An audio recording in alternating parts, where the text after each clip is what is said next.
মানুষ মানুষের জন্য, তবেই তো জীবন ধন্য। মানুষ মানুষের জন্য, তবেই তো জীবন ধন্য। এই মানুষ যদি হয়ে যায় অমানুষ, মানুষ যদি হয়ে যায় অমানুষ, তবেই তো বলে তাকে বন্য। মানুষ মানুষের জন্য, তবেই তো জীবন ধন্য।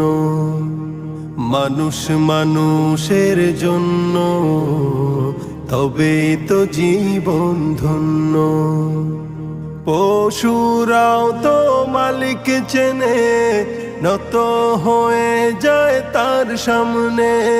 পশুরাও তো মালিক চেনে, নত হয়ে